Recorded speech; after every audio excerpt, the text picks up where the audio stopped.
your God power. Get everything you ever wanted and live the life of your dreams. The Master's Course. Copyright 2010 by Richard Lee McKim Jr. All rights reserved.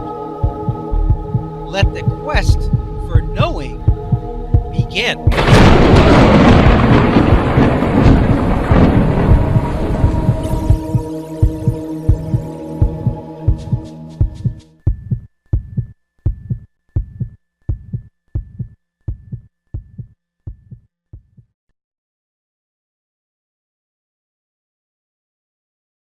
The illustration.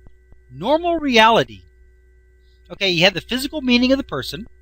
Then you have the physical meaning of fingertips. What fingertips are all about. Then you have the physical meaning that seeing requires light and eyes. And you get a physical result. She doesn't see with her fingertips because based on what you know about the person, based on what you know about fingertips, based on the fact that seeing requires light and eyes, the result is going to be that you can't see with your fingertips. Everyone knows that. But now you have God power exercised by her own beliefs. So you start out with the physical meaning of a person. That hasn't changed. But then you add in the God power change of meaning, the thought that she can see with her fingertips. Then you add in the thought meaning, which correlates with that. Seeing does not require light and eyes. And what do you get? You get a physical result that she can see with her fingertips. Now that happened because there was a change in meaning. Here there was an infinite number of outcomes. Remember, situations are neutral. So you see, if you had the situation and you had the meaning that you had to have light and to see, and you couldn't see with your fingertips, then you elicit the response of no seeing with your fingertips. But out of that same exact situation, there's an infinite number of other possible outcomes. And one of those other possible outcomes is that you can see with your fingertips. That seeing does not require light and eyes. That's one of the infinite possible outcomes of that situation. And because that is her belief, she elicits that specific outcome, and she gets a result that she can see and read with her fingertips. Now, the other person we just saw in the other illustration, out of the infinite possible things, she elicited the one that said, you can see with your nose. You can see with your earlobe. This person elicited the possible outcome that she can see with her fingertips. Out of an infinite number of possible outcomes, what else could there be in there? Everything. You could see with your toes. You could see with your feet. Anything. Everything. Here it says in the green, the ability has been elicited and activated in her own life experience. Now here we got the green tuning fork.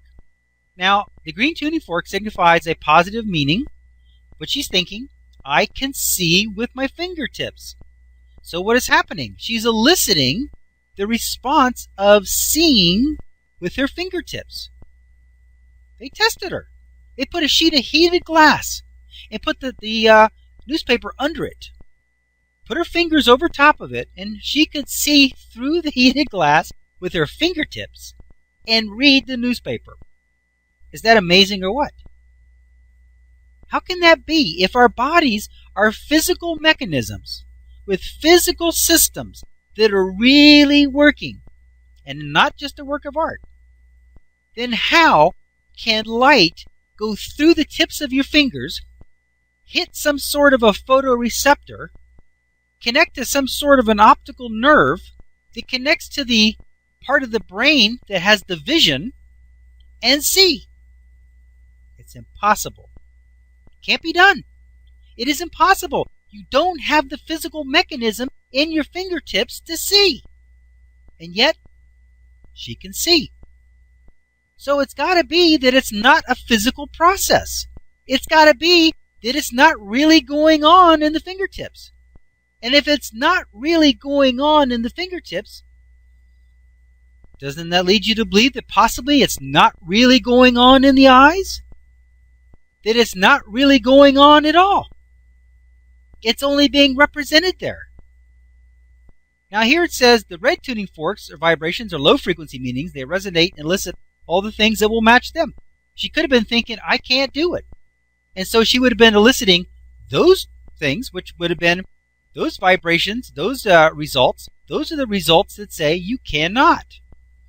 Those are the ones that we elicit because we don't think we can see with our fingertips. What if you got hypnotized and believed you could see with your fingertips? Wouldn't that be wild? Listen, we know it's possible. She did it. There isn't anything you can't do. Here it says the green tuning fork vibrations are high frequency meanings and they resonate and elicit all things that will match them. She's eliciting the possibility, the ability to see with her fingertips and read. You could stick your hand in the mailbox and see what's in there. You can stick your hand in a cookie jar and have a look at the cookies. I mean, how wild is that? That's a pretty wild ability. All kinds of wild things come to mind of where you could put your fingers to see. Anyway, it's real. Her God power was exercised by her own beliefs. She changed the meaning of the situation and elicited out of the infinite possible outcomes. She elicited the outcome that says, I can see with my fingertips. The other person elicited the outcome, I can see with the tip of my nose. The rest of us are eliciting the outcome, we see with our eyes. And so if we don't have our eyes, and that's the outcome we're eliciting, then we can't see. This woman could see and read with her fingertips, and yet, this is real. Frankly, I find this much more useful than the tip of your nose or an earlobe. Does this meet our definition of reality? Remember that we said, let's call reality that which someone can experience. If someone can experience it, it's reality. Well, she can experience it. It is a reality for the Russian peasant woman. This is her own personal reality. This is like our virtual out-of-body experiment above, in that there is a sense that is operating in a different place and doesn't match up with the correct place on the body. At this point, I don't know how we can use the word correct to describe any reality. I think that it would be more appropriate to say that it doesn't match up with the place that we expect it to be based on our own realities. In the virtual experiment, our sense of touch wasn't even on our body. It was far away from where there was any body at all. In this case, at least the sense of vision is still on the body, but just not in the location that we would expect it to be. Isn't it interesting that our senses and the sensations that come from them can be moved around to different places and aren't locked in at any certain place on our body? In fact, they don't even have to be on the body at all. The representation of the vision sensation got moved from the location of the eyes to the fingertips. Seeing with your fingertips could be useful, but I would hate to have my sense of smell get moved to my feet. Later on, we're going to find out about a girl who moved her sense of taste into someone else's mouth, where she could taste what they were eating. I don't think that this was her dieting strategy, but it could be a good way to enjoy the taste of food without any calories. A person seeing with their fingertips is a perfect example that two completely different realities can exist side by side in perfect harmony. One person can put their hand on a newspaper and read it, and another cannot. She has no retina in her fingertips. Her fingers aren't connected to her visual cortex. Where does the light come into her fingertips? Where does the light get converted from a light vibration to a nerve signal? Her fingers have no physical ability to function as eyes, and yet they do. If we were truly physical beings with truly physical systems, this would be impossible. But because we are purely representations, no different than the music player on a computer screen, we can see in any way that we want to and with any body part we choose.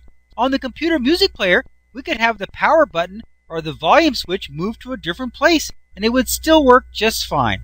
That is because it is only represented there, but it can be represented anywhere that we want.